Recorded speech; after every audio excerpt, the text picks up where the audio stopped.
guys, and welcome back to this video. Today we are going to talk about Dardistan. What is Dardistan? It is this geographical territory that is located basically between India, Pakistan and Kashmir, where more than 50 languages are spoken. It was sort of discovered by the Norwegian linguist Morgenstern, and he defined it as one of the most polyglot parts of Asia.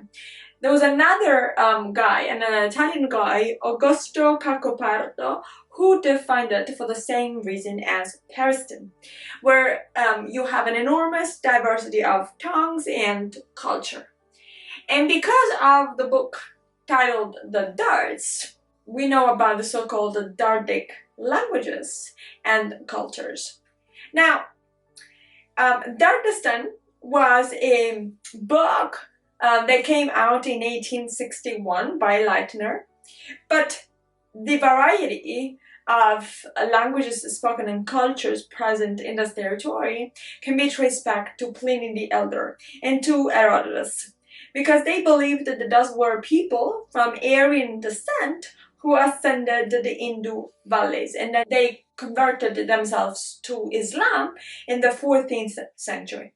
The idea that those people are originally Aryan people is also something that finds some validity in the idea that one of the main languages spoken, one of the 6 main languages spoken, known as Burshaki, is very similar to Basque, and it's one of the oldest language, and it seems to be like almost a mixture between Caucasian varieties and Basque.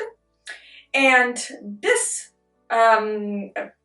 language seems to have been present in the territory even before the Indo-Aryan migration towards west. The other main language is Farsi language, is an Iranian language. It's called Vaki, and it's spoken in North Pakistan. The third main language is known as Kalasha, and this is again another Dardic language, but this one is spoken in several small valleys on the west side of the Chitral River. Then the fourth language is known as Khowar, and this is strongly influenced by Farsi. The fifth is Shina. Now, Shina speakers are speakers who constantly refer to legends and myths.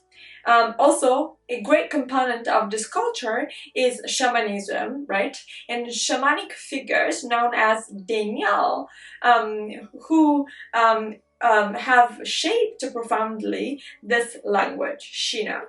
And then number 6 is Tawali. Now, Tawali is the language of young poets, and so it's a language that is very lyrical and sort of fancy in the register that is used. But those are only families of languages, because the variety is between 35 and 50 languages, right? And some are spoken by very small populations, and some are more spread.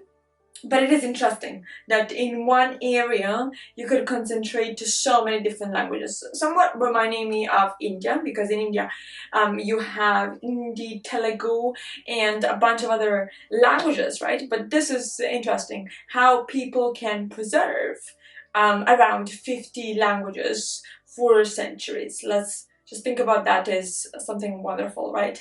And that also speaks somewhat of a certain form of seclusion, right? Because you don't really get to preserve that many languages in one area unless there are cultural and social seclusions and divisions that would preserve certain parts of society from others and from mixing to others.